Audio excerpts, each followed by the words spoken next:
In his role at the law firm, he focuses on mergers and acquisitions and finance in emerging markets in Latin America, the Middle East, Africa, and Asia. He's probably best known for his role in the Obama cabinet. He was nominated by President Obama and unanimously confirmed by the Senate. Imagine that in today's environment. You know, that alone is something that distinguishes him. And he was sworn in as Assistant Secretary of State for Economic, Energy and Business Affairs in 2009. He had an almost 4-year tenure in this position, during which his work focused on development of business opportunities for US companies as a strategic imperative for the United States, mostly in the areas of infrastructure, trade and investment, entrepreneurship and agriculture, the topic of today's seminar. Prior to joining the State Department, Mr. Fernandez practiced law for over 25 years, when he concentrated during this time on emerging markets. He graduated from Dartmouth College, where he actually started in the field of history, and something even that paper seems to move. There's just 3 sheets of paper lying on there, so I guess I take it off the computer screen here, so that we are not getting all confused about what's going on the screen. Back to the bio, he got his degree from Dartmouth College and started out there in history. And then he earned a doctoral degree in law from the Columbia University School of Law. And here he also received the Charles Evans U Prize and the Parker School Certificate of International Law with honors. He will, after his remarks, we will hear from Pedro Sanchez, who many of you know. He is the director of the Agriculture and Food Security Center, formerly the Tropical Agriculture Center. And he's also a senior research scholar at the Earth Institute. He served as Director General of the World Agroforestry Center, ICRAF, which is headquartered in Nairobi in Kenya, between 1991 and 2001. He also served as co-chair of the United Nations Millennium Project Hunger Task Force, and he held this position between 2002 and 2005.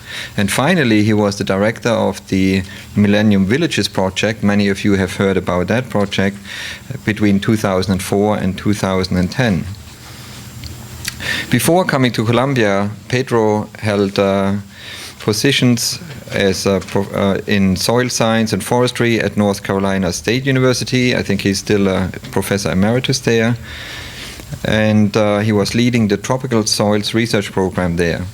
He has lived in many parts of the world, including the Philippines, Peru, Colombia, and Kenya. And he supervised research programs in over 25 countries in these continents. He has written books and many scholarly articles on soil science and hunger. He serves on many boards, has received 3 honorary degrees and decorations from universities and governments. So, those of you who know Pedro are not surprised about that, but you can see how widely his work actually reaches. In 2002, he received the World Food Prize. In 2004, he was named a MacArthur Fellow, got the so-called Genius Award. And he also was elected to the American Academy of Arts and Sciences and to the National Academy of Sciences. Among the accolades he got was one that said that his work influenced research in agronomy, ecology, and changed the way technology is used to increase food production. I think that's a very important accomplishment. After Pedro, we will hear from Cheryl Palm. She's a senior research scientist and director of research in the what we call Ag Center. She's a tropical ecologist and biogeochemist, and her research focuses on land use change, degradation and rehabilitation, and ecosystem processes in tropical agricultural landscapes. Cheryl has spent much of the past 15 years investigating soil nutrient dynamics in farming systems of Africa, including options for soil and land rehabilitation. Her most recent work investigates the trade-offs and synergies among agricultural intensification strategies, the environment, and rural livelihoods. She's the Deputy Director of Vital Signs Africa, a new project developing and implementing integrated monitoring systems in agricultural landscapes.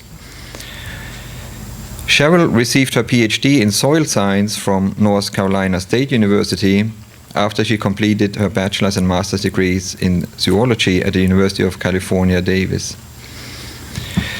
She then served as principal research scientist of the Tropical Soil Biology and Fertility Program in Nairobi, Kenya, and held this position from 1991 to 2001.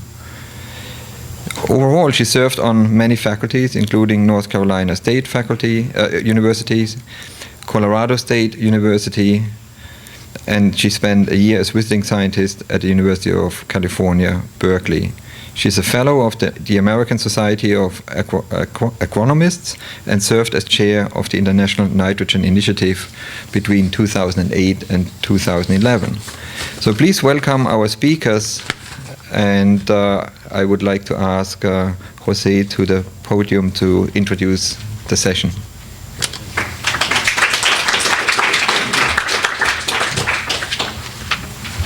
Good afternoon, and thank you, Peter, for that introduction. What Peter forgot to mention is that the reason I was unanimously confirmed by the Senate is that they refused to meet. This is D.C. They refused to meet for about 3 months, and simply because the reason they weren't meeting is that then Senator Kerry had refused a travel budget for another senator, and the senator promised that until his budget got approved, he would block every appointment. So for 3 months, they didn't meet, and then when they finally met, it was the last day of the Senate session, and so they approved about 100 people in all of 60 seconds, and I was unanimously approved. But thank you for inviting me today. What we're going to talk about, and I come here as a student, much more than the moderator. What we're going to talk about is, I think, at the center of Cuban history and Cuban sociology. In fact, if you read the seminal book on Cuban culture, written by a fellow named Fernando Ortiz, he titles it Cuban Counterpoint, Sugar and Tobacco. And that's because agriculture has been at the center of Cuban culture, Cuban history, Cuban relations with the U.S. for its entire history. In fact, Columbus, when he first arrives in Cuba, writes about being greeted by the Taino Indians smoking cigars, except he didn't really know what they were doing. In the 1700s, sugar, tobacco, coffee become part of the Cuban culture. Obviously, they also support the institution of slavery, and that institution, the peculiar institution as it was called here in the U.S., is intertwined with Cuban agriculture until the 1800s. And in fact, Cuba, other than Brazil, is the last country that abolishes slavery in 1878, in part because it was so intertwined with the agriculture, with the economy of the region. Slavery and agriculture is also why, if you look at Cuban history and Cuban relations with the U.S., in the first half of the 19th century, there was a movement in the U.S. to annex Cuba. Cuba was going to be the next slave state as part of the pre-Civil War negotiations that were going on, and they would talk about how Cuba was like a ripe fruit that would fall from the tree, and that tree would be, and the U.S. would receive it. And part of that was because they saw the potential of Cuban agriculture, as well as the fact that it would provide a slave state for the South. 1898, again, after what's called here the Spanish-American War, American investment becomes critical in Cuba, and then in fact the U.S. sugar companies run a lot of the sugar production in Cuba. That leads to another peculiar institution, which is called the latifundios, very large, privately owned sugar mills and the like, which in 1959, and then I'll finish the history lesson, but that's important for what we're about to listen to now. In 1959, one of the first things that the Castro government does is to abolish private property in agriculture, and actually to nationalize all of the sugar mills. And that agrarian reform takes a little bit of a different form from what you see in the rest of Latin America. If you look at agrarian reform in places like Bolivia and places like Peru, they tend to privatize. They're the first privatizers. They privatize the agricultural land holdings. In Cuba, they don't do that. In Cuba, the state takes over the production, and I think some of what Cheryl and Pedro will talk about today is the effects of that and what that means for the production going forward. So if you had been in Cuba in the late 1960s, early 1970s, you would have seen very large, almost Soviet-style, definitely Soviet-style types of land holdings with lots of machinery and lots of production. Not terribly efficient, but as you'll hear today, that production has in fact been reduced, and what we see today is a very inefficient agricultural system, and a system that, and this gets us into the current period, that if Cuba is going to change, if Cuba is going to, if its history is going to change following whatever happens to the Castros, agriculture will have to be at the center of it, because 80% of Cuba's food supply today is imported. There's lots of idle land, and again, in that context, the U.S. will play a critical part. The U.S. will, right now, after the liberalization of the embargo by President Obama last December, U.S. agricultural exports can be sold in Cuba, and in fact, until a couple of years ago, the U.S. was the 4th or 5th largest exporter of food into Cuba, even with the embargo, because that was always liberalized. The liberalization that took place a few months ago hasn't changed that. In fact, you cannot have U.S. agriculture. That playing with dirt photograph wants to get on. The liberalization of that took place last December really hasn't reached U.S. agricultural companies that would very much like to invest in Cuba, but right now all that they can do is to sell agricultural products in Cuba. So that's a history. That's really the setup. And again, I think as you listen to what I think will be a fascinating discussion on the scientific and technical aspects of Cuban agriculture, remember the politics, and remember the history. Remember and think about how the U.S. and the Cuban governments can work together to try and change a course of history that has gone on for too long. And I can't think of two better people to talk about this than Cheryl and Pedro. Pedro is a unique Cuban. I can say that as a Cuban. Cuban, especially males, are brought up by their mothers to think they're geniuses. And I always introduce Pedro as the only certifiable Cuban genius because of his MacArthur or what everybody else, his parents and his dogs think they're great, but they can't prove it. Pedro can. He also has, of course, something that I think is fascinating, and I'd love to hear about it someday when we're talking about African agriculture. Being a chief in both Kenya, the Luo tribe, which, by the way, is President Obama's tribe, and also the marathon runners. And obviously, and from Nigeria, and Cheryl, who has a resume and a research history that would make us all feel very minuscule. So with that, let's hear about the future of Cuban agriculture, and again, let's think about how this fits into the Cuban history. It's a history of monoculture, history of latifundios, a history where Cubans and agriculture, for many years, Cubans have thought of agriculture as something the poor people did, that uneducated people did, and how that fits into a pattern where Cubans will have to feed themselves is something that I'd love to hear about today. Thank you. Pedro. Thank you.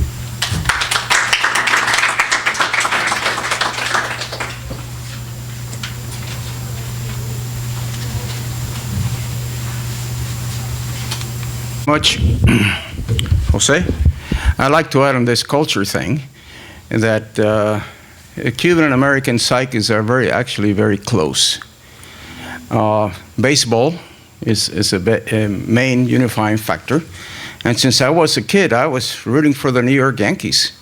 And I'm still a Yankee fan because they used to train in Cuba during the winter time. So it's there. Also, the war revolution of Cuba against Spain was hatched in Tampa, Florida. And that's when Miami was still a swamp. So there's a long, long set of relationships in both. But as Jose said, I'm going to talk about the possibilities of food security, and starting with the fact that Cuba is currently importing 80% of its food at a cost of $2 billion a year, or 3% of the GDP. That's a very high percentage of the GDP to be importing food. At the same time, first paradox is you have that, but about half to 1 million hectares, or 1 to 2.5 million acres, of prime agricultural land is unused. And that is, that I think it's a great opportunity. The total agricultural cropland area of Cuba is about 1.5 million hectares, so this is pretty close to it. Great opportunity. Some private farmers are very successful. Some of them, I'm told, are millionaires in dollar terms because they're able to produce a lot of crops there.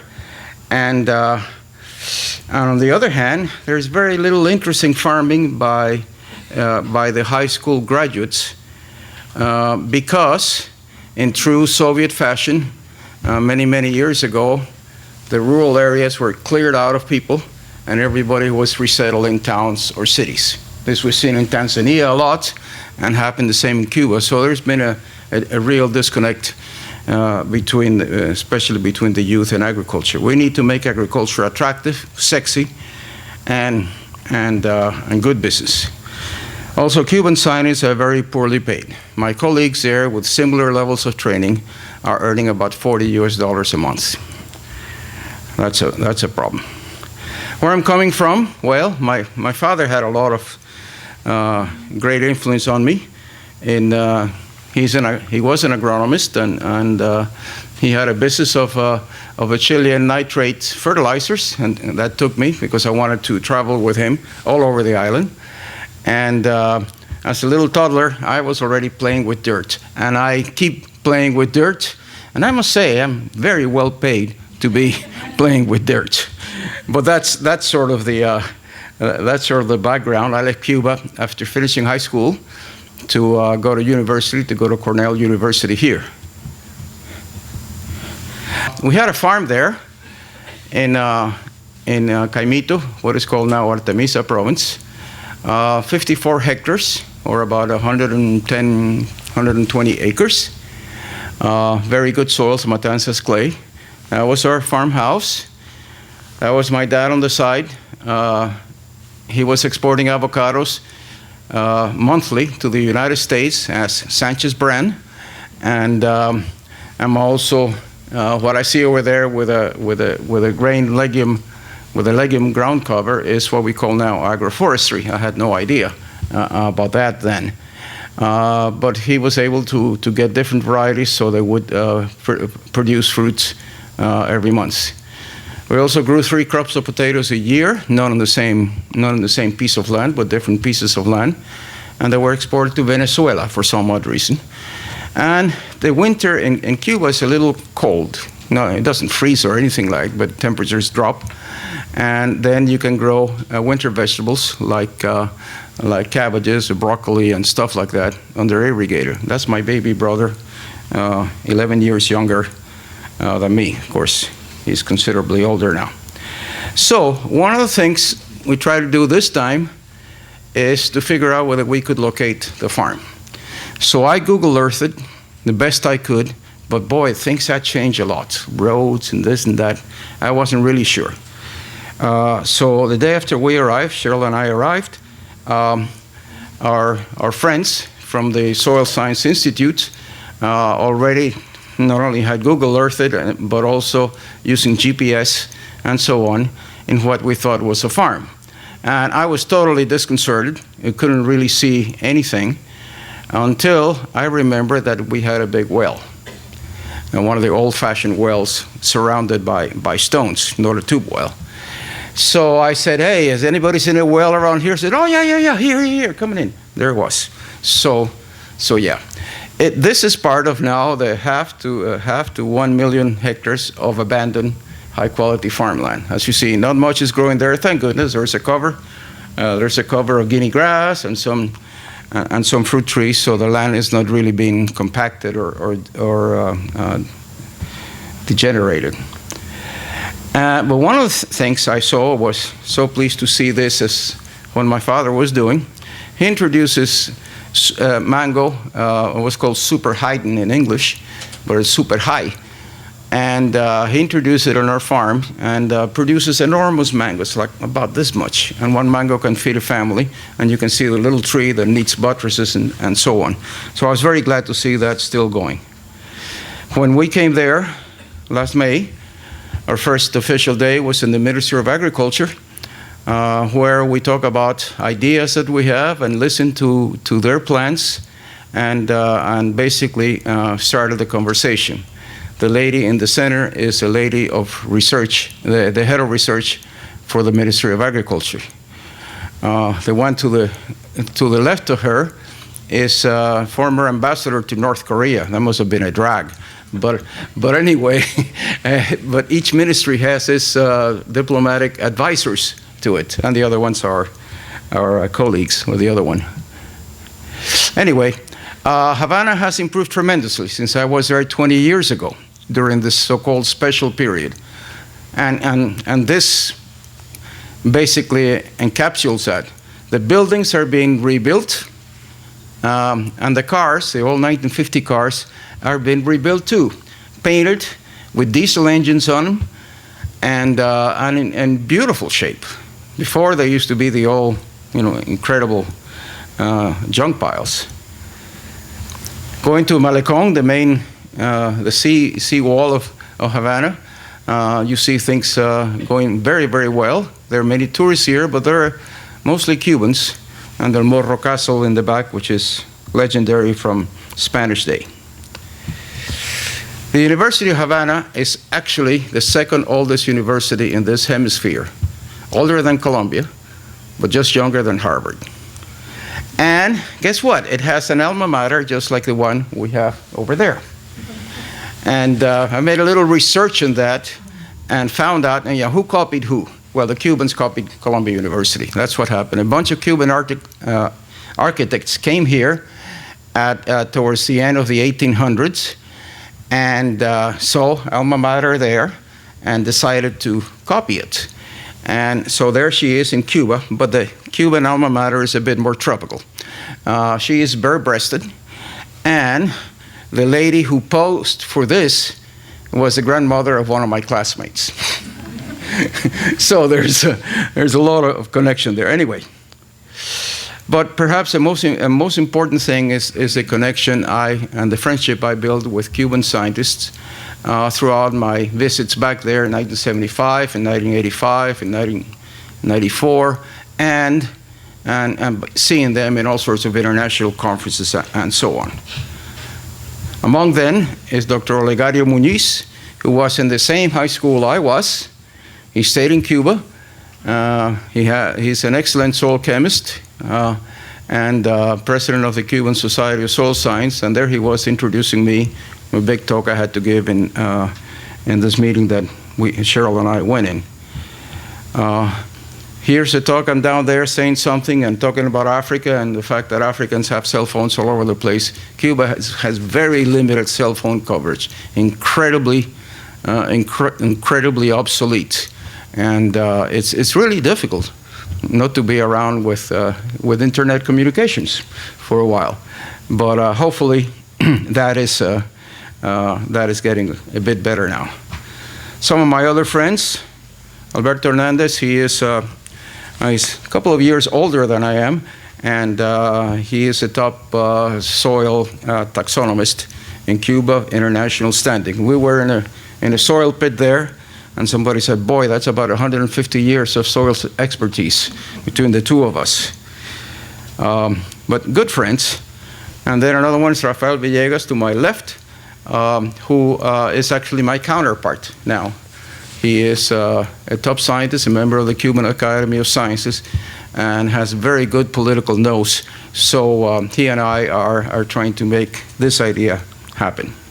Well, one night we were just out of La Bodeguita del Medio, a very famous restaurant, and afterwards, carrying the extra food, this guy who was driving this sort of bicycle taxi came to me and says, well, you know, I'm fed up here, I want to go to the United States, blah, blah, blah, very loudly, and blah, blah, blah, very loudly also, because of a few mojitos.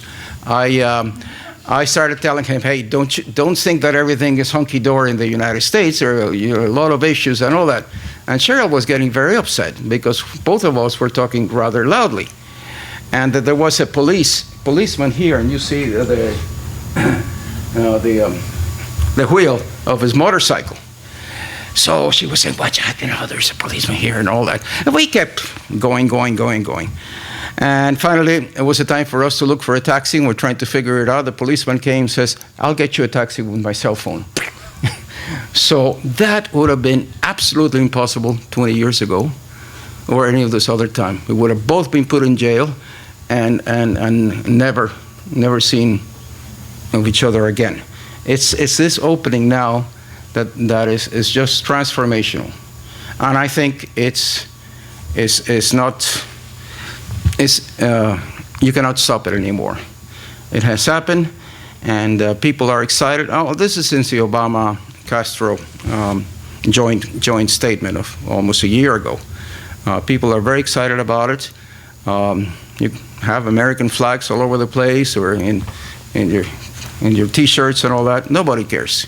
Before, anybody would go to jail quickly if that didn't happen. So there's been a real significant change. So now let me focus a bit more on the technical side. Cuba has excellent geography and infrastructure for agriculture. The total area, about 11.1 million hectares, or 28 million acres, is the same size as the state of Virginia in the US, which is sort of an average size state in this country. The length, about 750 miles, is the same if you drive from Miami to Atlanta. So it's rather long. It's a narrow island, average width about 60 miles, and of course it has proximity to major markets. It has a stable population of 11 million, and it's an educated population. And this is amazing, because it was 11 million when I left Cuba. And along with me, there were about 2 million Cubans who left at that time. And the population has grown now in the last 50 years and has absolutely stabilized at 11 million. Some people are saying it's actually 10 point something now. Other countries, by that time, they would have tripled their population. Certainly, that's what we've seen in Africa.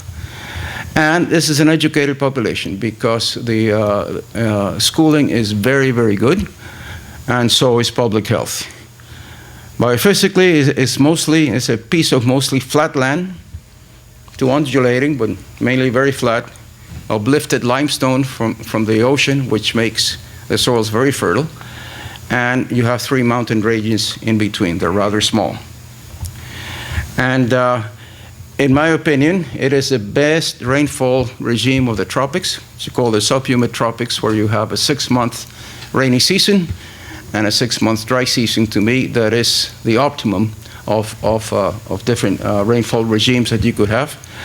And it's very much like the rainfall regime, like the Brazilian Cerrado, this 200 million hectare miracle that has happened in Brazil in the last 30 years, exporting food all over the place. But the Cerrado has acid soils that they learned to manage it very well. But Cuba, no. Cuba has very fertile soils because of this limestone. So I never thought much about it, but when I started thinking about it, Cuba is probably the most fertile of any tropical country. The second may be Costa Rica because of its volcanic soils.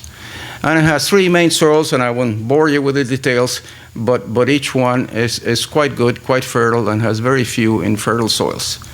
So that's a tremendous asset to have that soil, which are not really seriously degraded, to have the 6 months wet, 6 months dry season, and to have the geographical proximity to the United States. They're all incredible assets. So I could summarize the stages of Cuban agriculture into four. And pre-1959, pre the Castro Revolution, as Jose said, there were large sugarcane latifundios, most of them foreign-owned, and at the same time, much rural poverty. Really, there was a lot of poor people in the rural areas. As an indicator, the national sugarcane production, sugar, not sugarcane, sugar production was 6 to 7 million tons a year. At that time, when I was roaming around the countryside with my father, sugarcane was about as tall as this ceiling and dark green, meaning that it has a lot of fertility. Then from 1960 to 1989 it was a Soviet model, large state farms, as Jose said, they confiscated everything, large state farm, but with excessive use of fertilizers, pesticides, irrigation, heavy machinery. Some of the machineries that I saw when I was there in '75, it seemed something out of a Terminator movie. You know, it's just sort of monster things on rails and so on, extremely heavy, extremely compacting. And at that time, I saw the sugarcane maybe about this high and getting yellow. And getting yellow means it was nitrogen deficient. Then comes 1990 to 2005, what is called euphemistically the special period, which started with the sudden end of the Eastern Bloc subsidies. Suddenly, boom, like that. It was very drastic and very hard time for any country to adjust to that. They shifted to organic farming in urban areas, as you'll see later. Not enough to get to food security, but something. They did their best they could. And then things began to get better in 2005 to the present. There's a gradual shift towards a market-based economy. Sugar production now is about 2 to 3 million tons instead of 6 to 7. And Cuba, you see, during the sugar you see during the rainy season is now about yay high and absolutely yellow. So it gives you an idea. But what a set of ups and downs there. A lot can be learned from this history of a half a century or a century's history of really unique changes and drastic changes. And the ability of the Cubans to accommodate to that has been amazing. So for example, this is sugarcane. Not sugar, sugarcane and sugar, different. But the point I wanted to make here is in the area harvested, you see this drop since about 1997 of about 1 million hectares. This was intentional. This is when Castro decided to close about half of the sugar mills because they were ancient. They were centuries old. They were very inefficient. So he made this major changes, and of course the production dropped like crazy. This is not in tons of million tons of sugar, but in tons of sugarcane. But anyway, you see the changes there, and a lot of this idle land is a product of that. So I'm gonna take you through this table, which I try to. Whoops, that's not what it was. It's at the top. It's at the very top. Yeah. You got me. Is it pointed? Yeah, I'm looking for the pointer. Oh, I had it backwards. Okay, thank you, Cheryl. Okay, so we look at the yields of major crops in sugar in Cuba, in sub-Saharan Africa, and in the world. And the yields, crop yields, are the most important indicator. The first is not the only one, but it gives you an idea. The sugarcane yields during about the same period were inferior to those of Africa, and certainly to those of the world. Another major crop, plantains, cooking bananas, and pretty much several of the other root and tuber crops like malanga, taro, ñame, yams, cassava, sweet potatoes, and potatoes.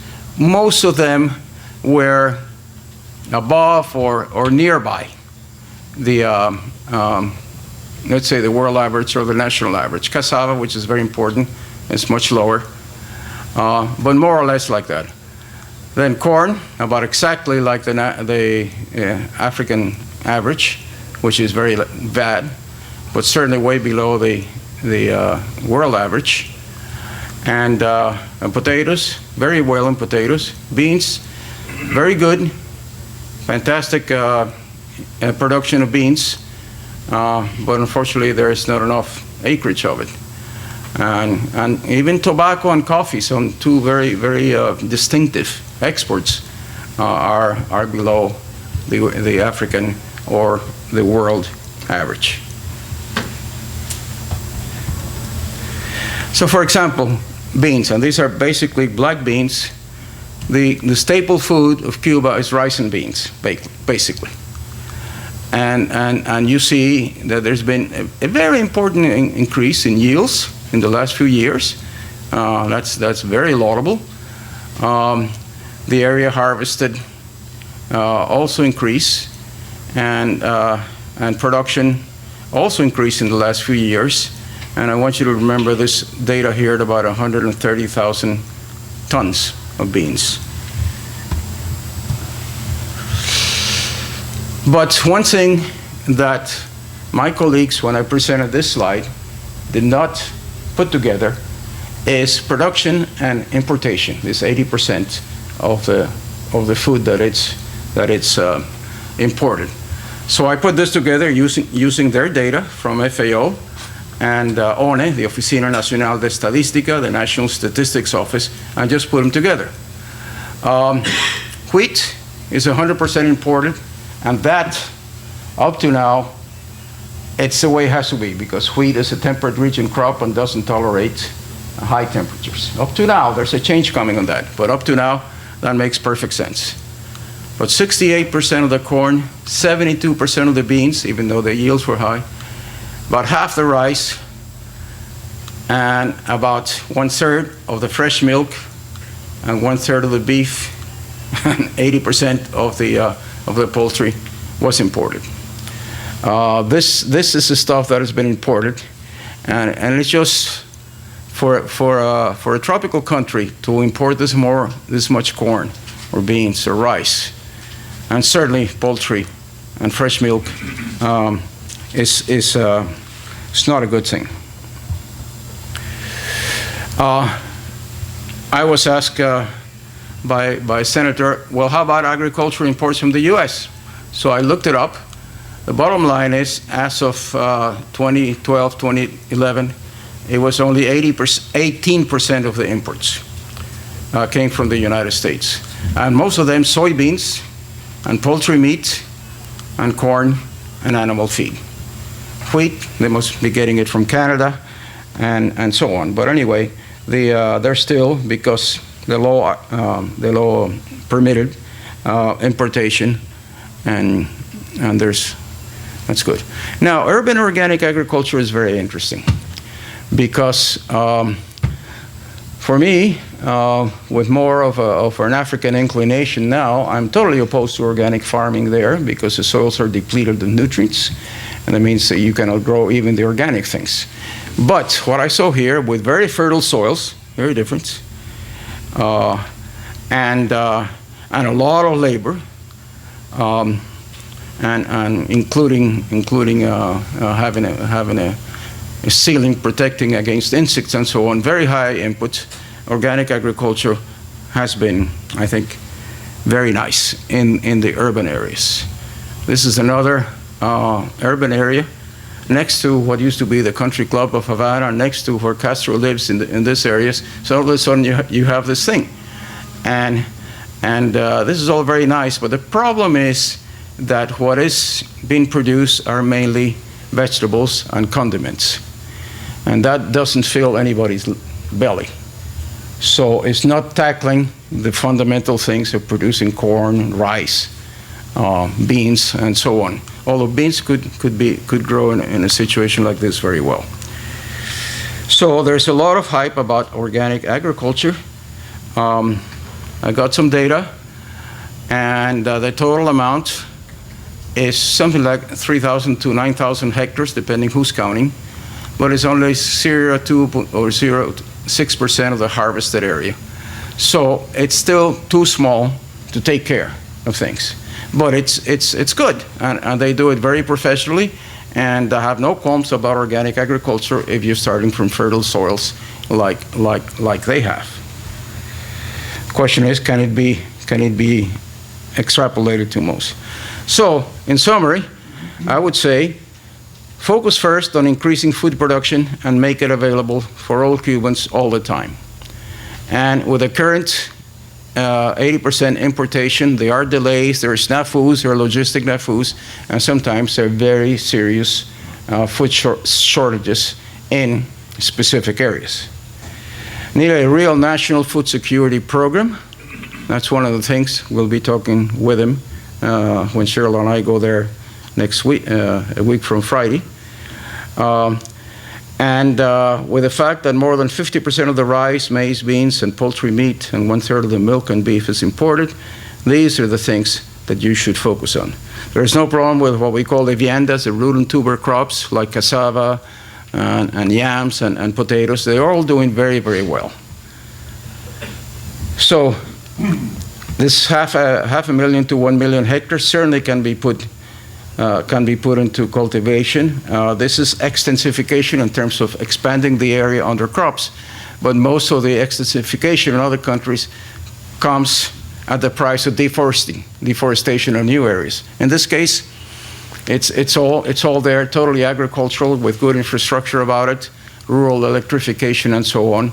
So certainly it's doing no ecological damage to extensify there, and it's it's very, very positive. It's a tremendous opportunity.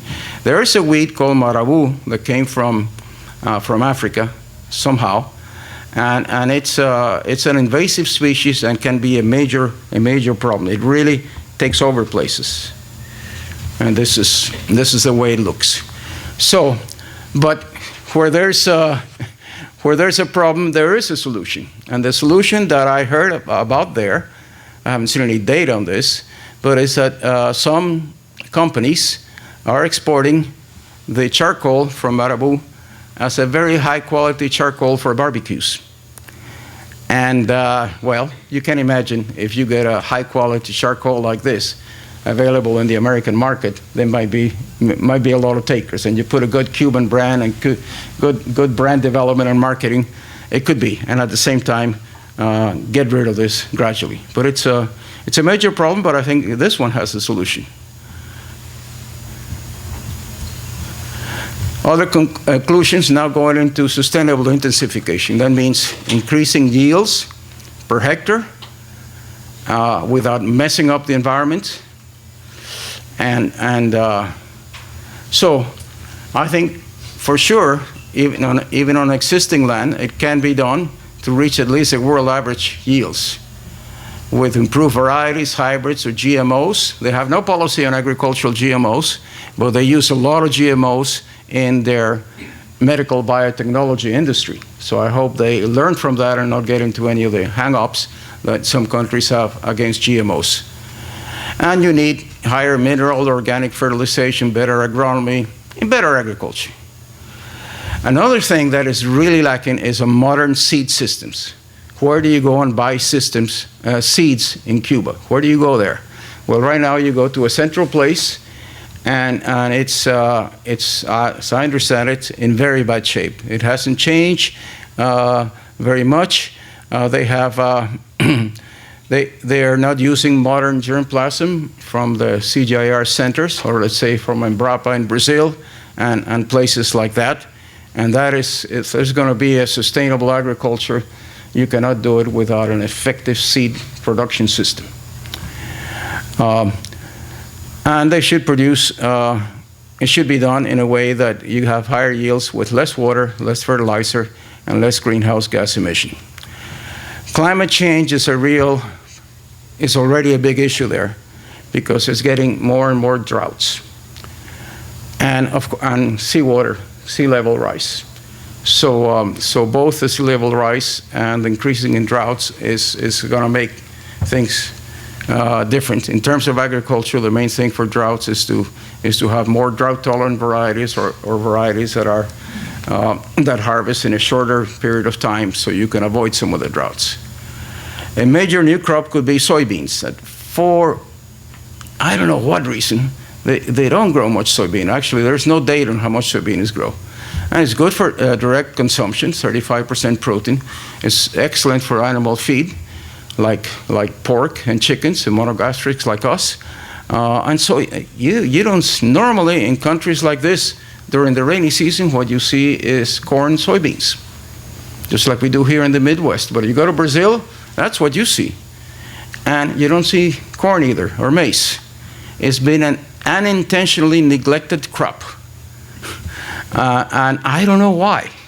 I don't know where this came from, but we ate tamales and all sorts of things coming out of corn. So it's not that corn is not known, but for some reason it's not there. There's new technology that can create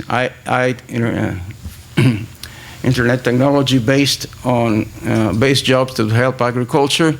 We're talking about the soil dog system for in situ soil analysis that we're developing and testing in Africa.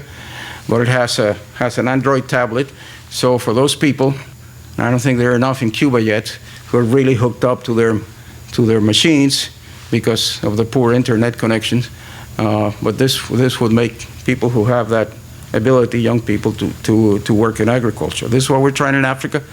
I think this internet block has to, it's really a major obstacle to all these things that we're talking about here.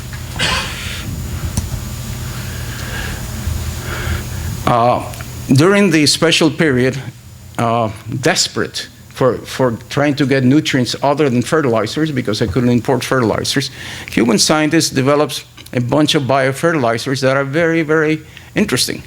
The mycorrhiza fungi that you can apply. Actually, I've seen some of the best data on mycorrhiza in Cuba, in which there's some actual evidence that it really works in the field.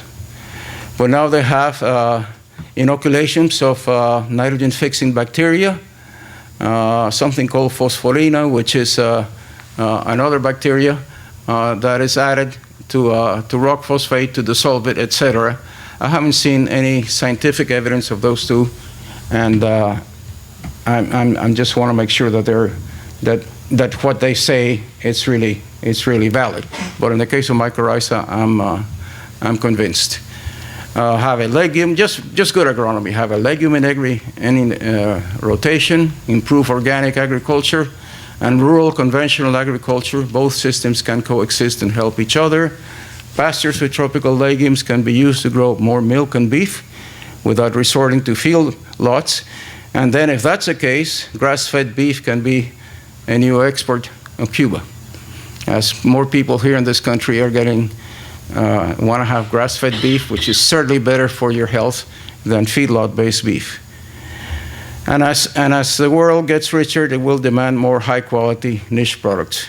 Cuba, the name Cuba already is a great brand, and many of these produce like the super high mango and the Marabou charcoal, all this stuff could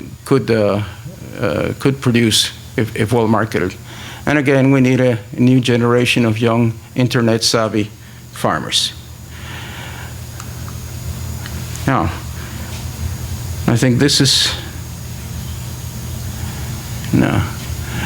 There are a bunch of research issues that are cropping, and based on what I've been able to travel around, including a trip last week to Senegal, for rice, which is a real bad problem because there's been seawater intrusion into the rice paddies in the southern parts of Cuba, and that just is wiping out rice production.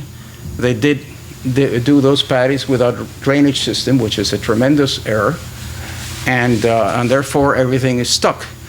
But there are salinity-tolerant varieties for lowland areas, coming especially out of the Philippines, and I've been fascinated by listening to the high-yielding Brazilian upland rice varieties, varieties that you grow just like you grow any other crop, and yield very well in the state of Mato Grosso, good grain quality. It has to be tested for diseases, but that's something that I think we can learn from our Brazilian friends.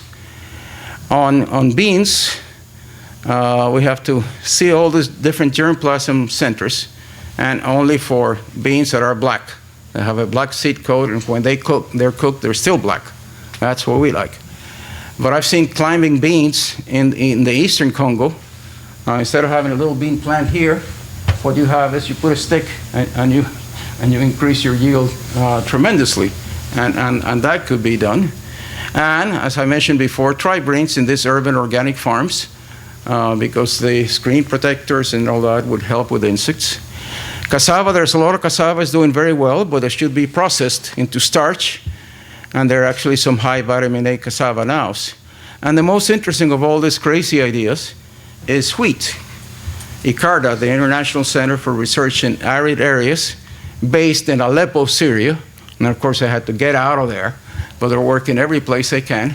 They told me, a friend of mine told me last week in Dakar, he says, we're really getting good results with tropical wheat tolerant to high temperatures and very high yielding.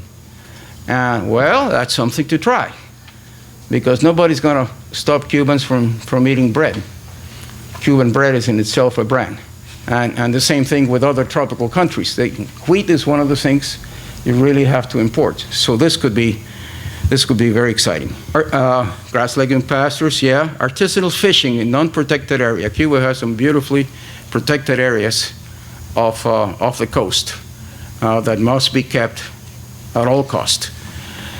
But when Cheryl and I went there, and in the hotel we were there, we asked for fish. So we got some fish. We asked the waiter, what's this fish? I says, oh, it's an Asian fish that we import a lot of. And what's it called? Mahi-mahi. And I said, doggone it, that's called dorado in Cuba, and I used to fish them a lot. There's a tremendous amount of those. Why should we import this stuff from Thailand or something? Let me just say that right now we just have to, there's quite a bit of enthusiasm in Cuba about let's doing something, and of course we'll go slowly. But basically the message that I want to give you is that things can be done in what they consider the #1 priority, which is food security, and so far so good. Thanks.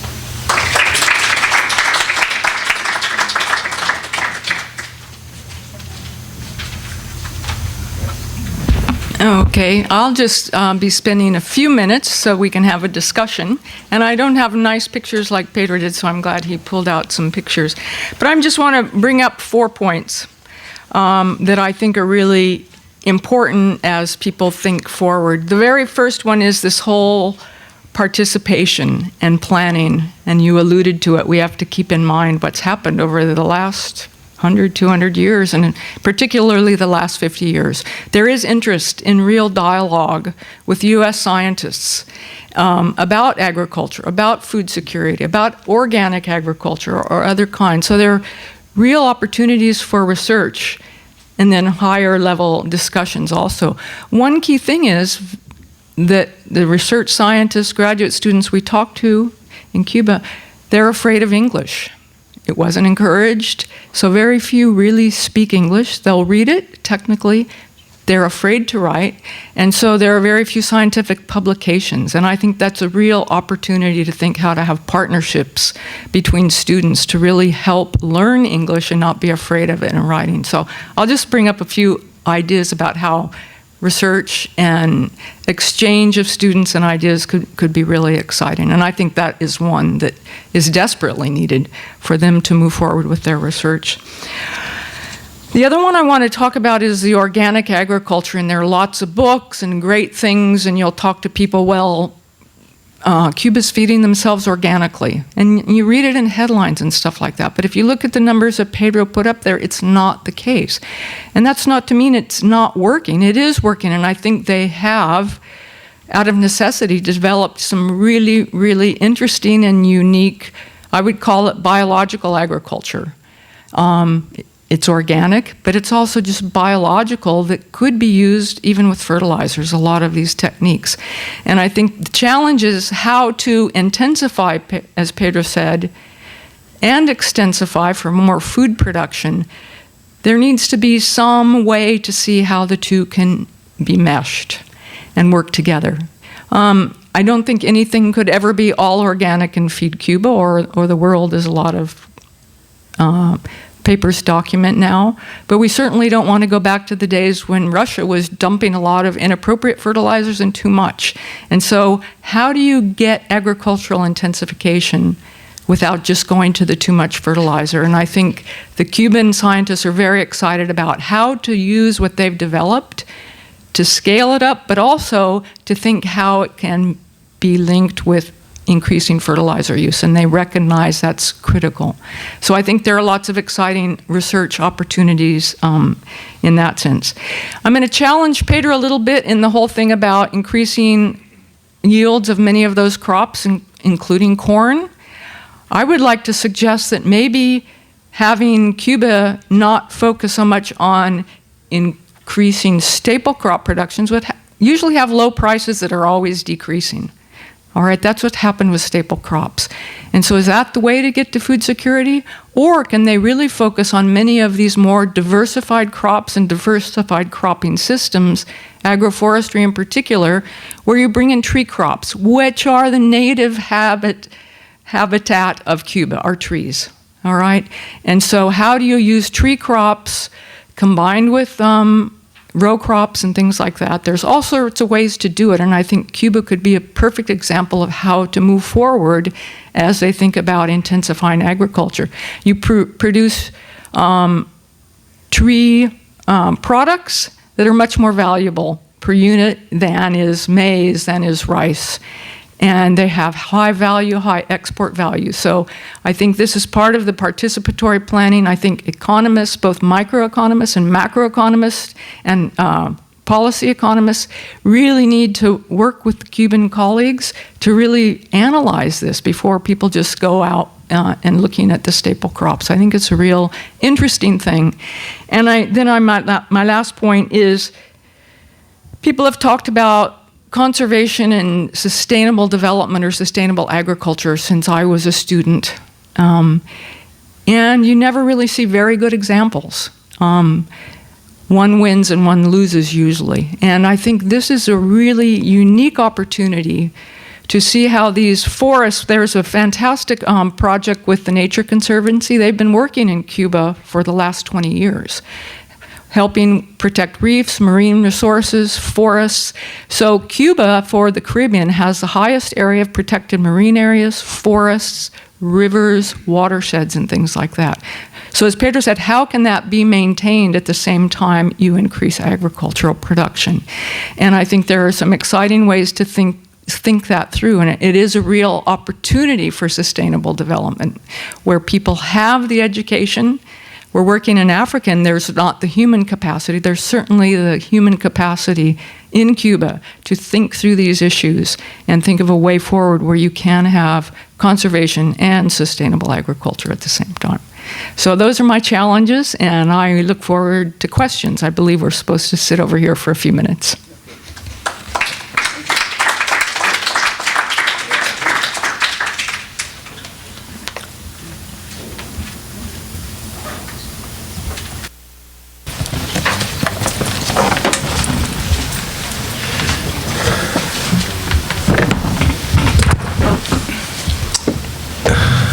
Thank you, Cheryl and Pedro.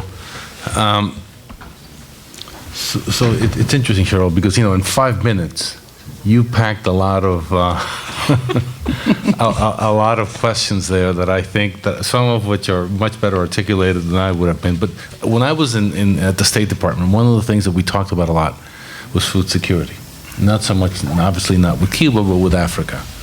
And the question that you brought up, which was, do countries feed themselves by growing staple crops, or do you encourage trade so that you grow what you're best at and what might yield the highest price, and you import the rest? And it does bring a little bit of insecurity in the sense that somebody could have a food embargo or a crop embargo, like Argentina may have done a few years ago, and you have a problem. But tell us a little bit about how that thinking is going in Cuba in terms of the import substitution debate versus grow the highest priced crops that it's a capitalist notion that you will have to trade as opposed to sort of being self-sufficient. How is that debate going on? Well, we actually, when we were meeting with the Ministry of Agriculture, they were talking a lot about production for food security, even when it came to poultry and things like that. Because Pedro probably has the numbers right, but they're importing a lot.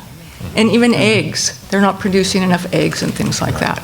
So I don't think it's all one or the other, but they're certainly thinking about the amount of money they're spending now to bring in food.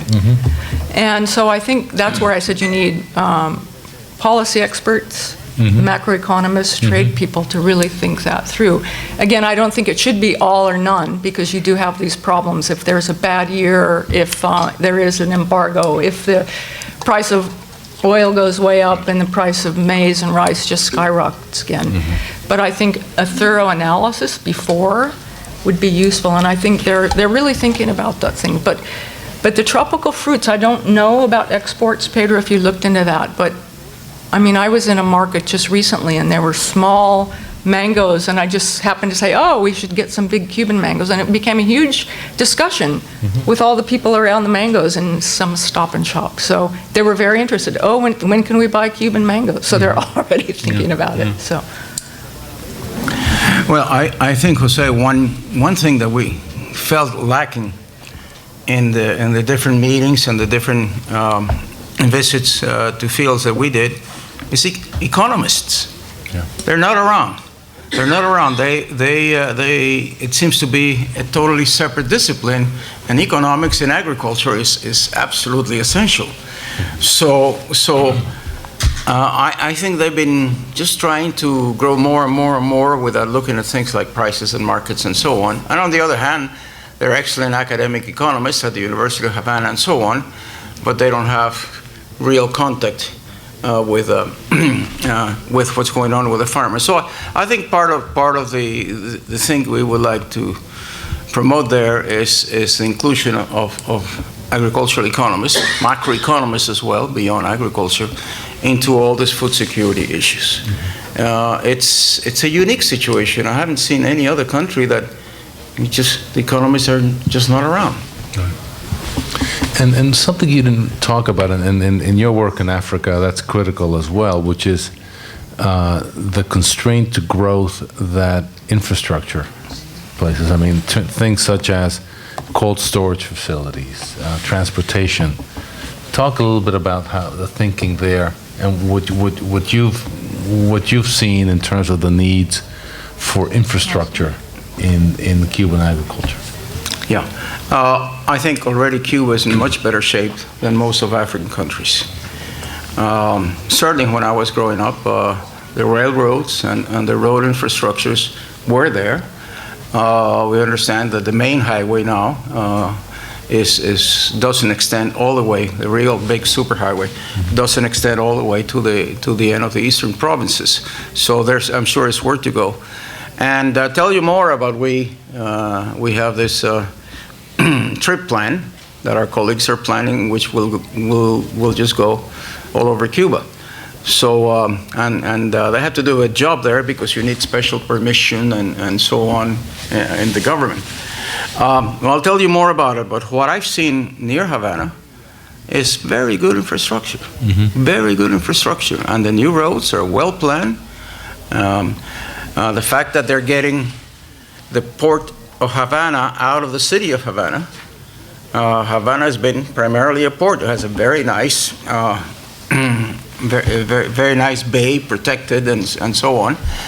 That's when the pirates were around. You needed to do that. But so they're transferring all that now to a similar harbor in Mariel, nearby. And railroads getting out of Mariel into other areas. I think there's a lot of Brazilian aid into this one. And it will be very nice to get all this port things come out of Havana and put it someplace else. Because this is where you attract a lot of pollution and you attract all sorts of things. And Havana is really a very special, beautiful city. So the infrastructure that is terrible is the internet infrastructure.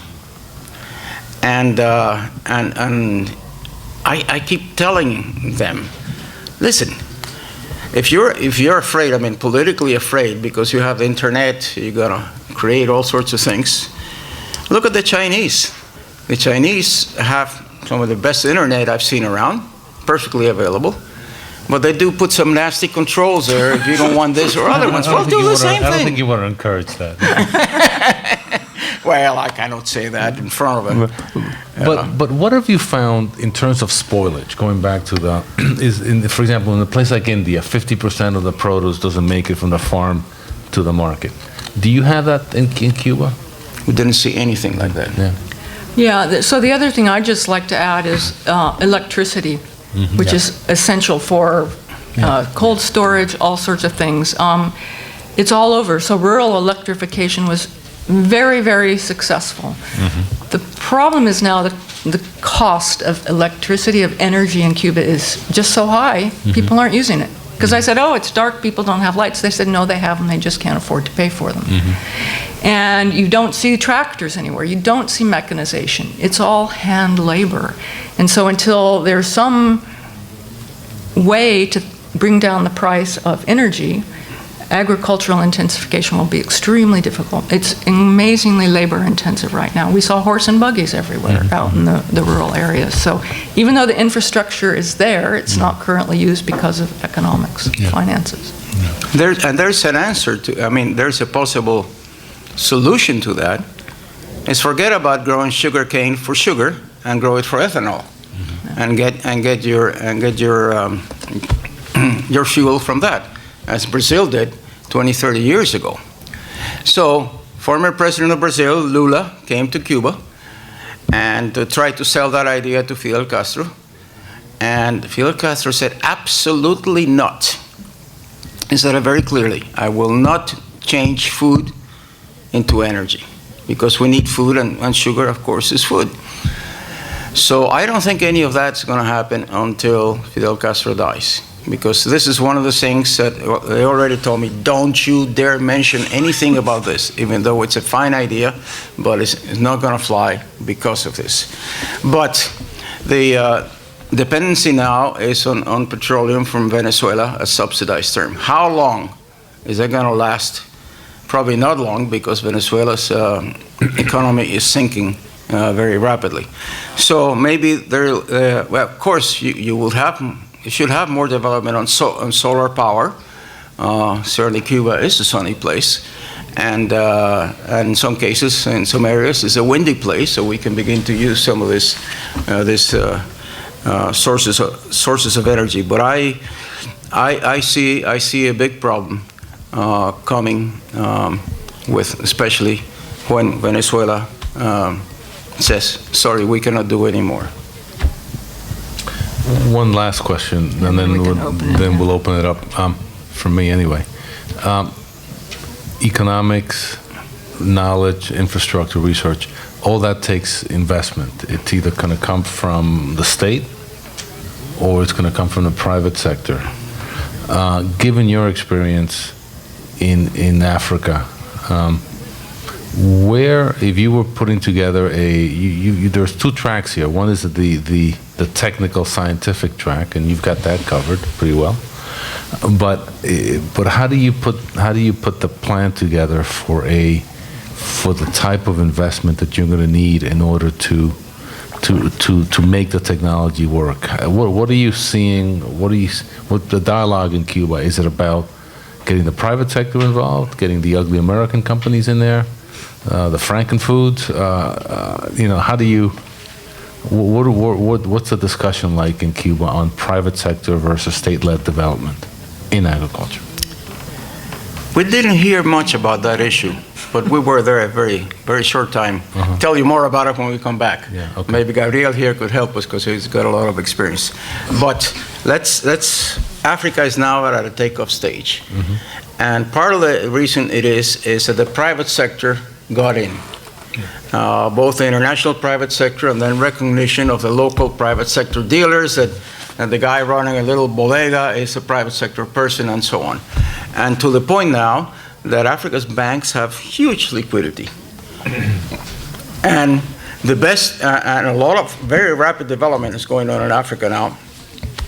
And infrastructure and yields are increasing and everything else. I think all that is due largely to the private sector. The private sector in Africa, for example, now the banks are beginning to lend money for people who have no collateral, smallholder farmers, because they've had some credit guarantees, and then after that, the default of these poor people who have no collateral, the default rate is very small, similar to the normal one. Cuba, I think the idea of banks like that, I haven't seen that yet.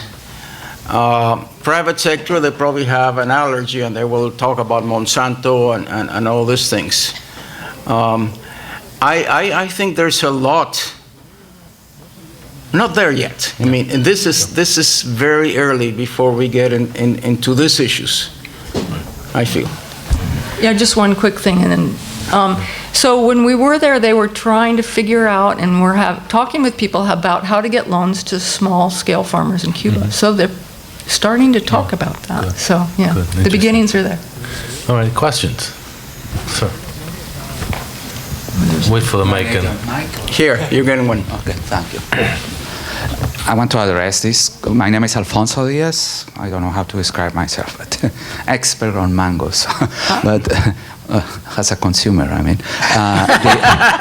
No, seriously. Well, I think you know that there is the best mango is actually called Alfonso. If no, I didn't. Go ahead. Yeah. From India, correct? Yeah. I want to address this question to Dr. Sanchez.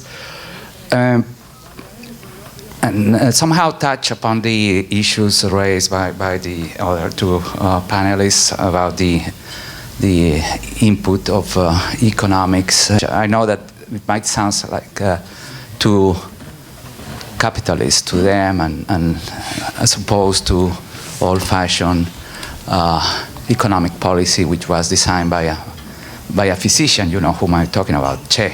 So how don't you think that all the ideas that you are proposing somehow stick with the idea that you can do, you can be everything to everyone, that maybe, or don't you think that there are some things that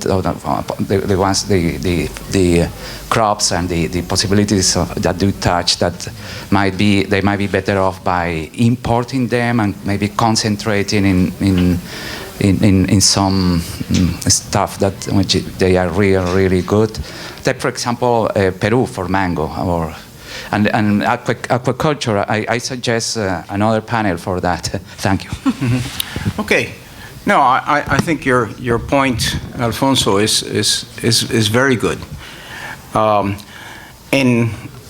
Even in food security, that doesn't mean food security is not equal food self-sufficiency or food sovereignty in which you have to produce everything. No, you do it with the market. But I think 80% importing food is a bit too much, and especially it's a lot too much, and especially there is no. Other than the traditional cigars and tobacco products and sugarcane, the little bit that there is now, there isn't much exportation going on. By all means, they should export everything that has a possible comparative advantages, like this mangoes, if indeed they have a comparative advantage.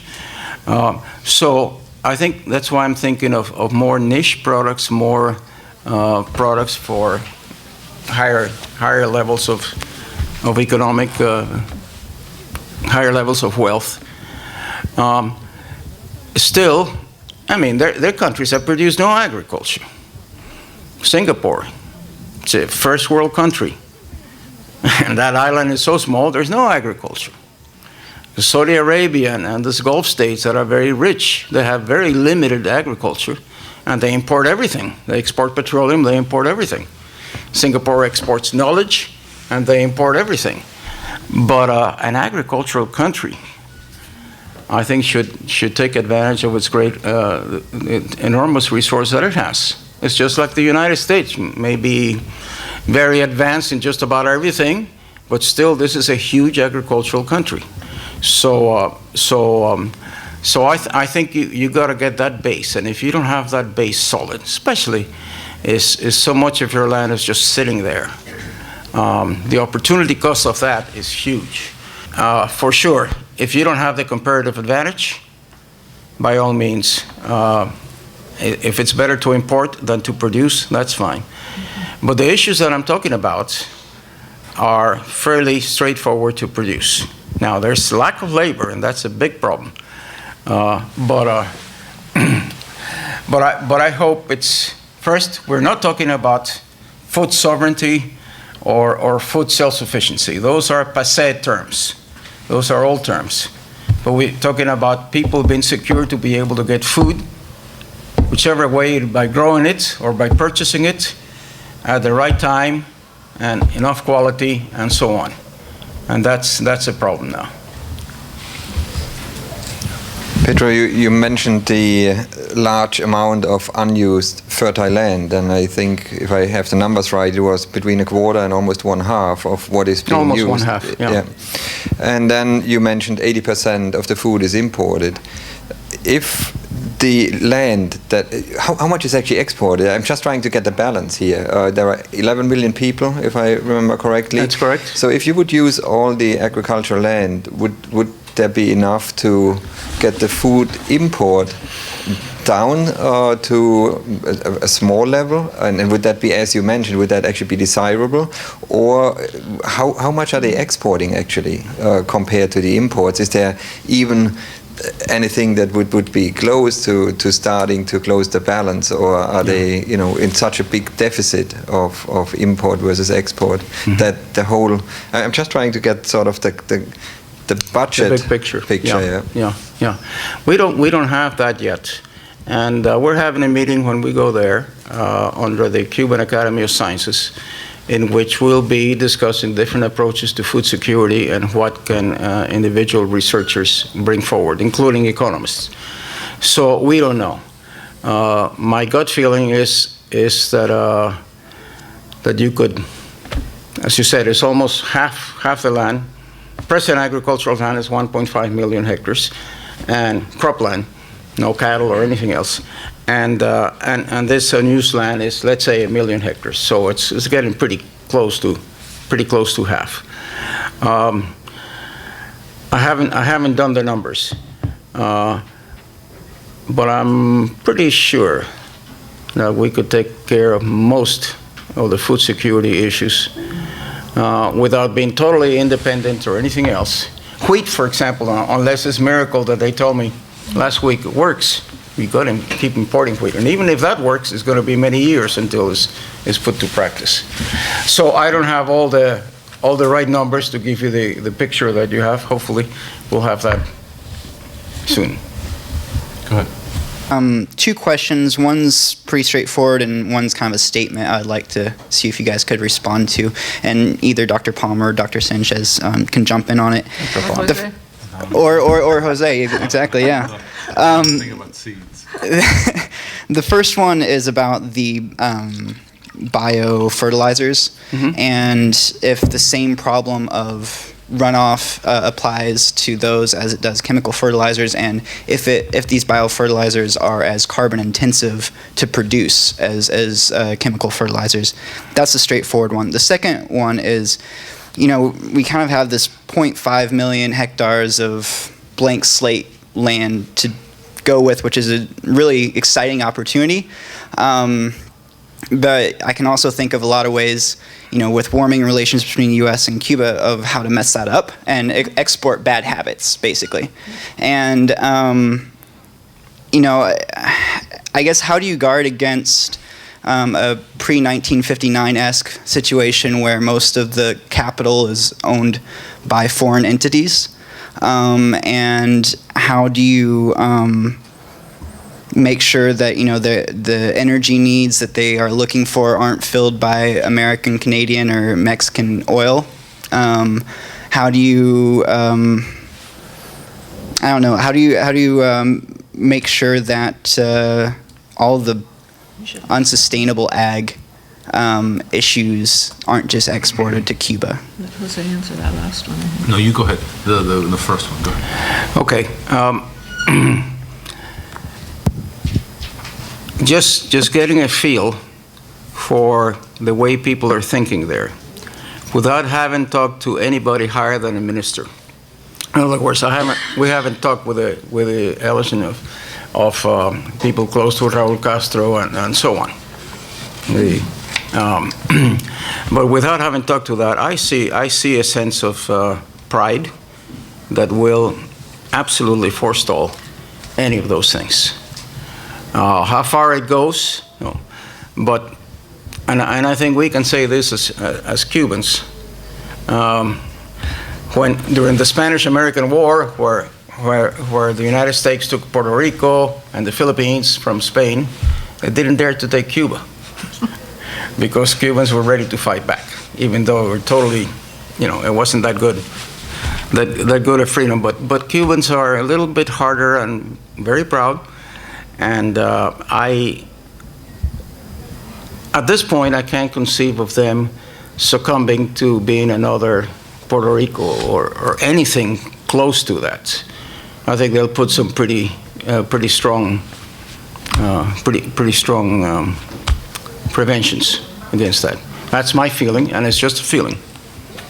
Can Jose chime in But on answer that? the first question, the biofertilizers. scientific. The biofertilizers. Yeah, you want to do it? Yeah, so again, it's to look at these biofertilizers. So some of them are for fixing nitrogen. And that's, again, it's hard to find the scientific evidence, but there's more and more on that type of research around the world, and it does seem to be happening. And you can fix fairly large amounts of nitrogen. So that takes enormous amounts of fossil fuels to fix nitrogen from the atmosphere to make mineral fertilizers. The amount that could be produced biologically, it's not clear that you could produce sufficient all the time. It could certainly serve as a huge substitution for nitrogen mineral fertilizer. And I think more and more as you see legumes coming into these systems again, I think they're already taking advantage of that. But it's, again, how do you scale those things? And I think a lot of it, again, is also economics.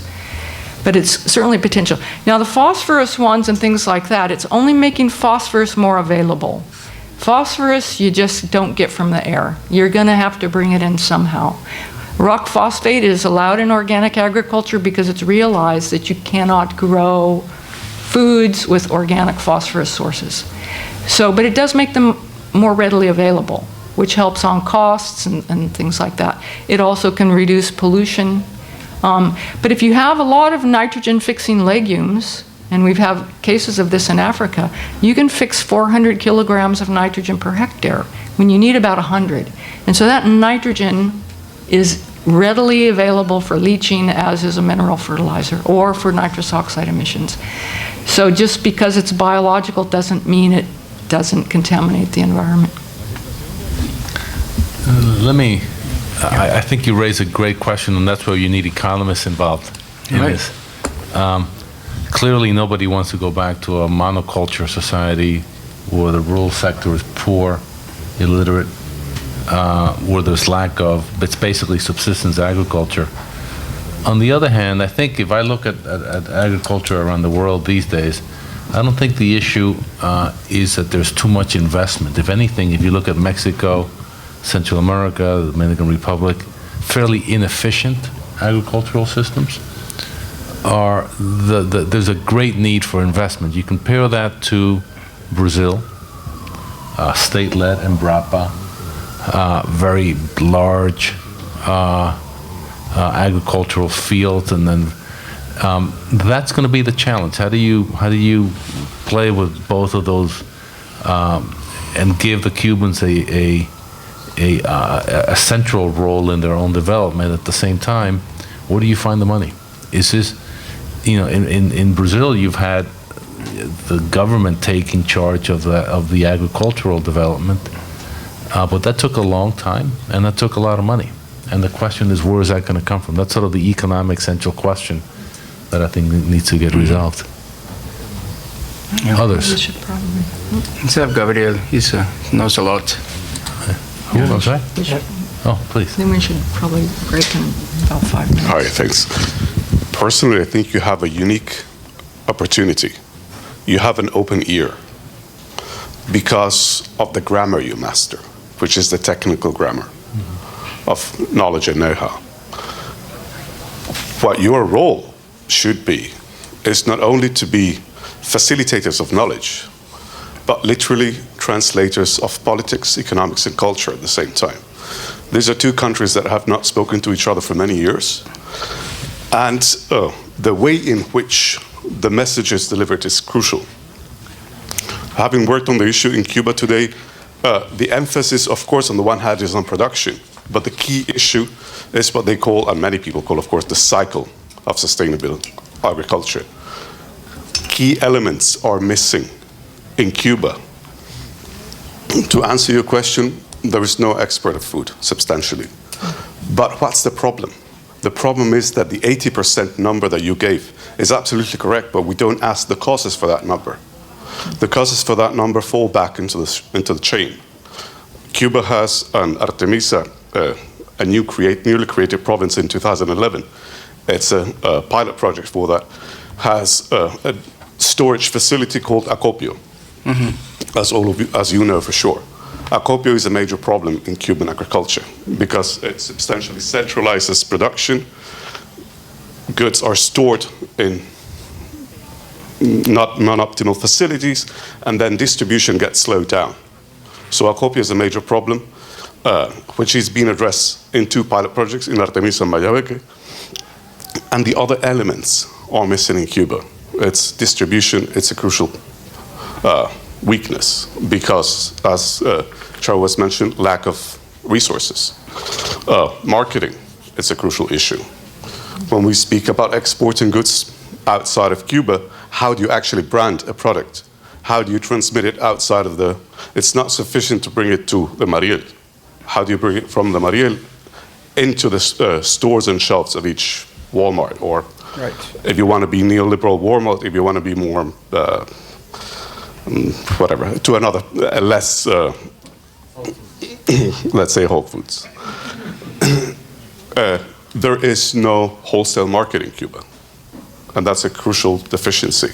If you want to, as a farmer, if you want to have barbed wire, you need to either buy it at the state-run market or on the black market. Private enterprise, it's a crucial issue in Cuba. It's called, as you well know, cuentapropismo, which means being on one's own account. It was seen as a necessary evil by Fidel in 1993. Today it's being recognized and acknowledged, but still is not given enough strength. What will your role be? That is the crucial question. Thus, not to say in the Adam Smithian fashion that private enterprises, it's geared by the invisible hand of the market, because that's, of course, not true. We know that today. But still, how to convey part of the message. I think that is the crucial element. And one of the ways is to talk about the cycle and identify through that cycle the different strategic weaknesses that Cuba has. And that is a way in which that translation can occur because Cubans are ready to hear that. If you only focus on production and export, the two ends of the pipeline, the rest gets lost. Yeah. And that's going to be a shame. Yeah. My question is directed at the manpower challenge in helping Cuba maximize the crop yield. So as Dr. Pedro and Dr. Palm, you mentioned, it's very labor intensive in Cuba for planting things and making food crops. How does the Cuba authorities react? Like you mentioned that there's a lot of young people moving away from agriculture. So what is the current measures to like ensure that there's adequate manpower, and in the future, like what ways do you think Cuba can do to like ensure that there's enough people to carry on with the agriculture things? Yeah, let me say that at this point, we know the problems, but we don't know the solution. We know the opportunity of plenty of empty land, but we also know that Cubans finishing high school are very unlikely to go into agriculture. Okay, and they don't have any background, so you're going to have to sell agriculture. There's an agrarian university in Havana that is almost empty.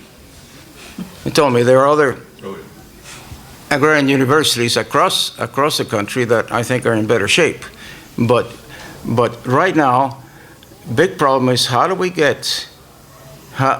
incentivize young people to get back into agriculture? That is a problem. I have no solution whatsoever yet, but that is a problem. Cheryl, you want to say?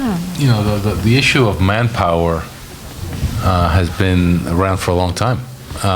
You know, sugarcane cutters in Cuba, a lot of them came from Jamaica. Came during the harvest and went back home, and so that's always been an issue. Let me go back to something. I think something Mr. Vignoli just mentioned sparked.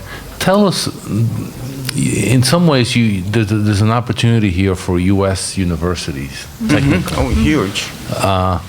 And it's an opportunity that's non-ideological, right? Where you can bring some really important value added, and perhaps with a combination of not so much U.S.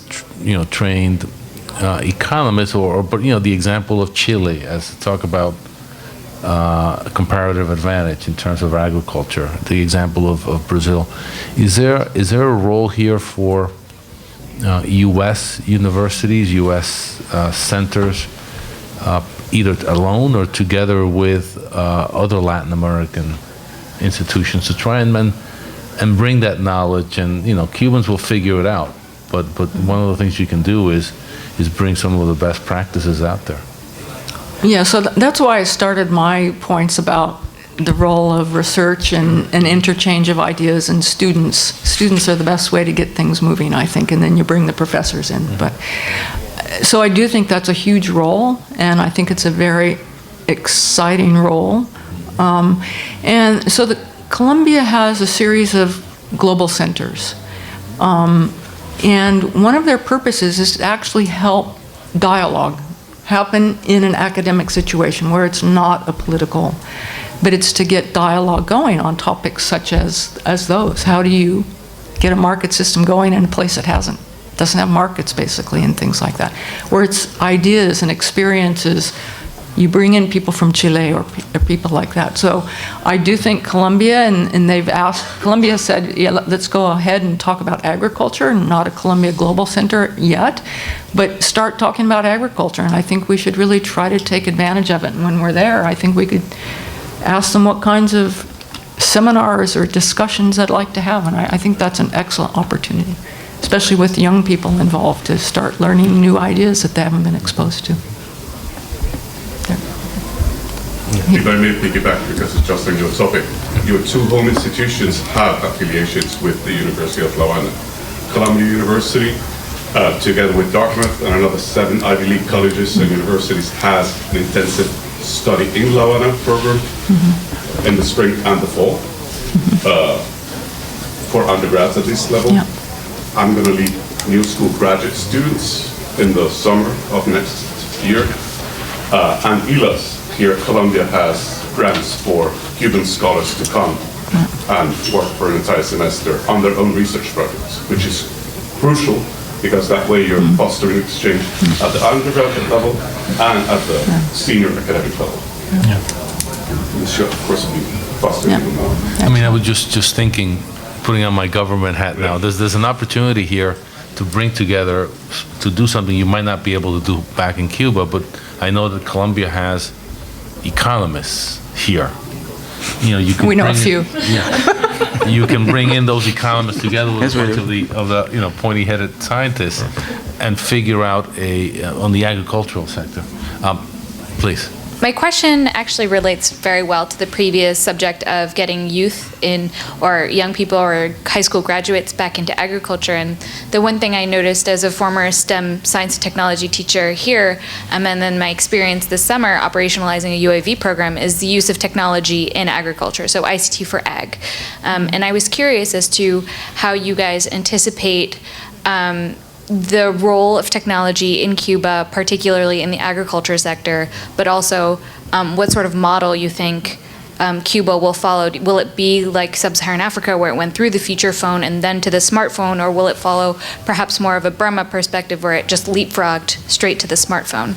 And do you think that will impact this problem? We don't know yet. That's a problem that you're asking a lot of very good questions, but we cannot give you a proper answer because this is very early. Models and so on, I think they're up for grabs. What is? So this is where we need a lot of dialogue. Now, students, and maybe large amounts of students, to register at the University of Havana, Agrarian University of Havana, and other places like this, and to interact back and forth, yeah, by all means.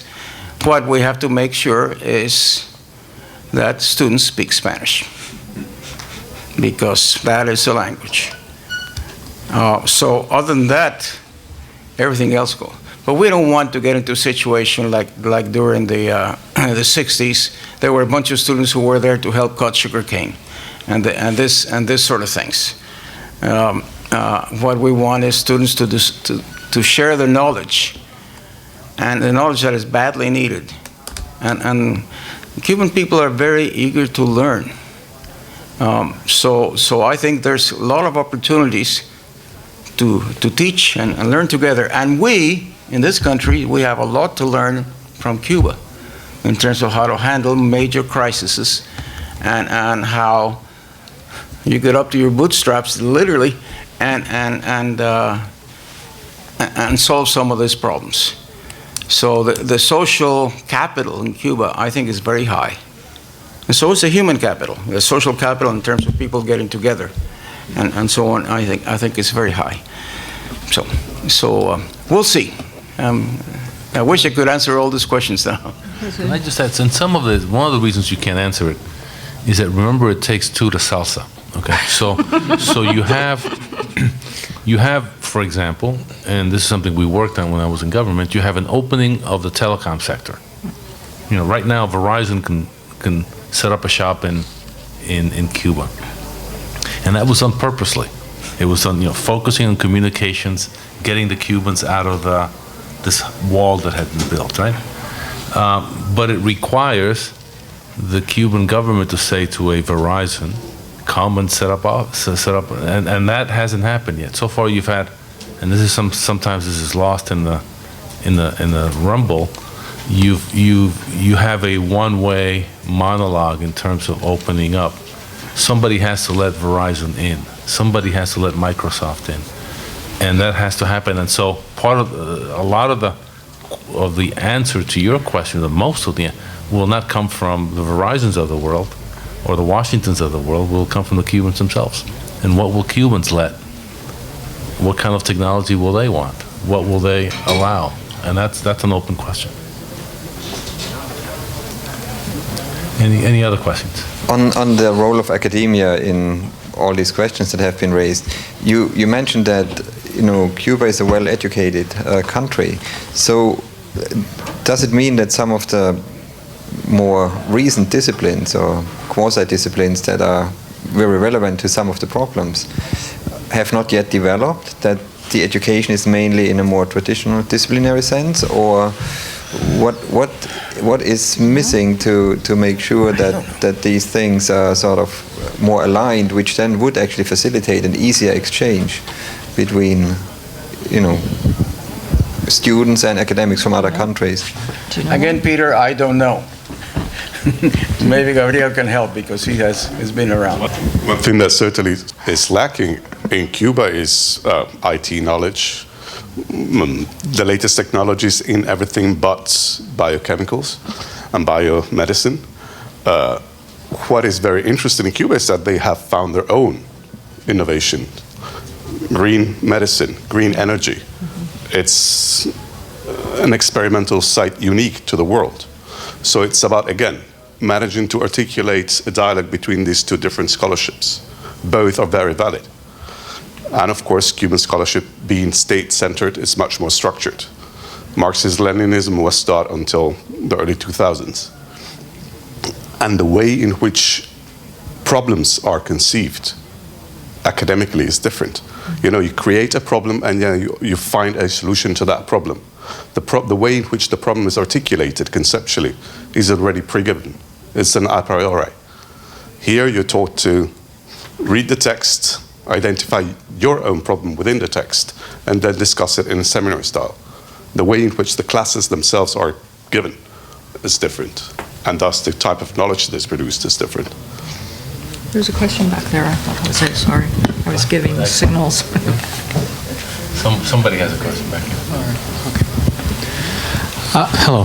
Thank you much for your talk. And my question has to do, I have heard from Canadian visitors to Cuba that there's still a lot of state ownership, that even cattle are pretty much all state-owned. So my question is that totally true? And also kind of how are the dynamics of property, kind of what way do we see it moving? I can take it. It's a private property. Yeah.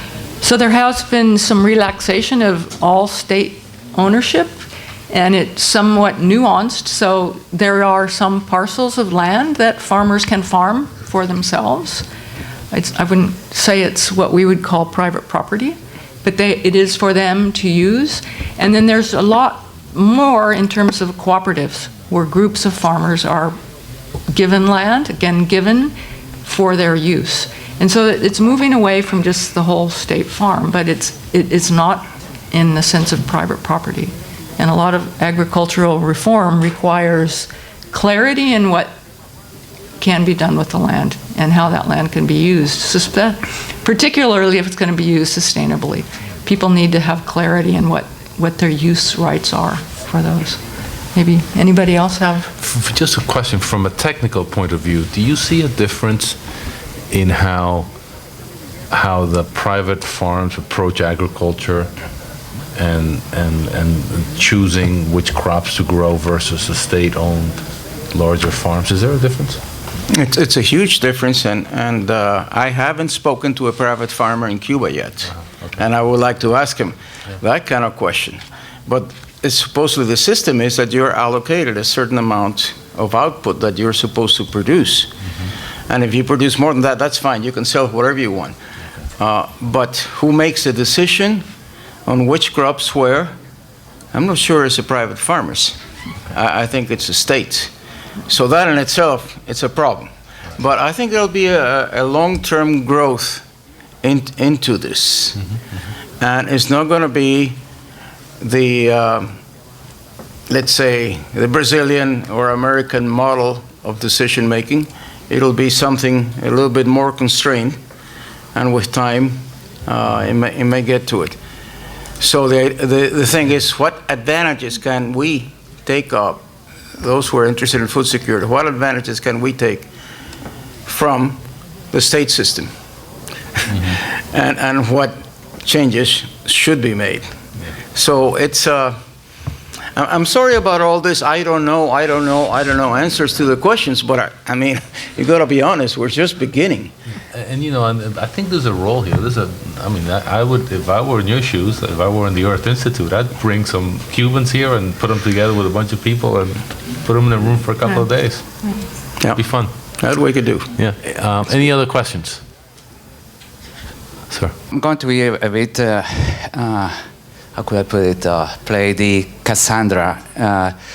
And I'm a bit amazed that Brazil, I used to be posted in Brazil in times of NATO, but precisely in Brazil I got to know Embrapa works, and I am amazed that in maybe 25 years since they reestablished relations, they haven't come to a closer, more practical relation in the way of agriculture. To what factor do you attribute that? Or maybe you mean between Brazil and Cuba? In the way of transferring, namely in the way of transferring technology. You have already mentioned the stubbornness of Commander Castro, but might it be also a factor that the Brazilians are not that better than the gringos, in that they don't want to transfer, they are not very keen on transferring things that they might reflect in their losing business. In our way, they are not playing like the Dutch, who are keen on transferring flower technology, or even the Israelis. I remember my times in running the Israeli-Colombian Chamber of Commerce. They were keen on, as long as it is business, they don't think too much about they taking the business. Why Brazil? Why not Japan as well? Have been more. I'm amazed that Cuba is not agriculture, an island of that size.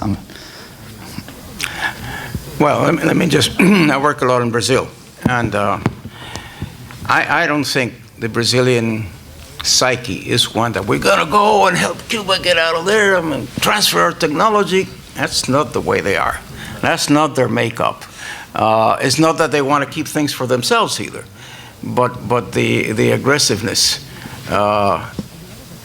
which is more of maybe an American trait, that we want assertiveness. We want to do more. Brazilians are not into that in general. They're much more laid back. Japanese, I can't tell.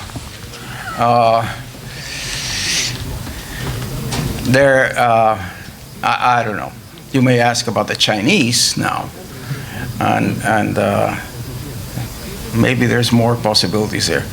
But this will not be. And I think when Jose was saying, if you have a bunch of students, then they all have to be Americans. They could be Brazilians. They could be Kenyans. They could be. I think that's better. Anyway, enough for the Brazilian thing. That's my take on their psyche. Well, I think we've come to the end.